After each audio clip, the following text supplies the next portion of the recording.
Ma porca miseria, sto cane, dico io.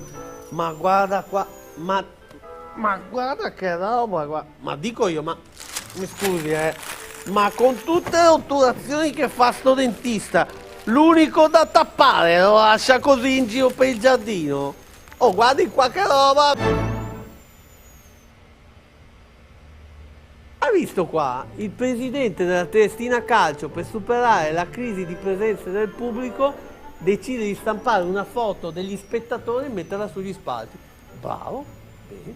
Guarda là, tutti dritti in fotografia con le mani in alto. È giusto, con le mani in alto. L'attore con sti pezzi da rapina per entrare allo stadio, con le mani in alto. Come rapina? Perché i pezzi sono alti e poi le società falliscono. Come falliscono? Sono pieni di debiti. Oh, ma guarda che io ti ho restituito tutto. Sì, ma io segni postdatati. Sì, hai ragione, scusami.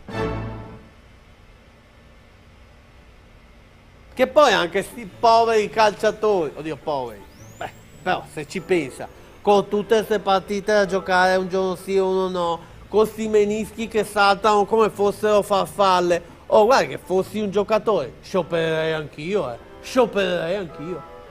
Lei con quella faccia, per esempio, lei ci giocherebbe il giorno della Befana? Sicuramente no, lei sarebbe a casa a festeggiare sua moglie. Digitale terrestre, digitale satellitare, anticipo il venerdì, posticipo la domenica, partite di mezzogiorno, partite a luna di notte. Oh, ormai non stanno neanche più i giocatori dove devono andare a giocare, si sbagliano pure loro, quelli di una certa età soprattutto. Lei lo sa che l'altro giorno Del Piero stava andando a giocare ad Ascoli Piceno che la sua squadra andava a Palermo? Oh, si stava sbagliando, Meno male che alla fine ha fatto una deviazione in autostrada perché ha avuto una soffiata del suo uccellino, Ma quale uccellino? È quello dell'acqua. Ma un uccellino o un pesce? Ma che stai dicendo, uccellino, pesce? Cosa sono queste parole? Ma sì, tanto quello là non si accorge di nulla. Hai ragione. Ah, vabbè.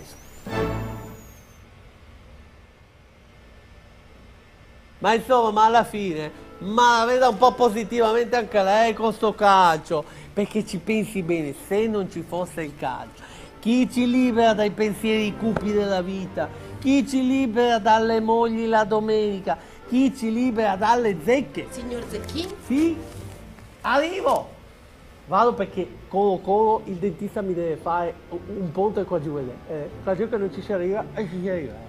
Deve farmi infatti un ponte sullo stretto. Il ponte sullo stretto, sono troppo simpatico, troppo.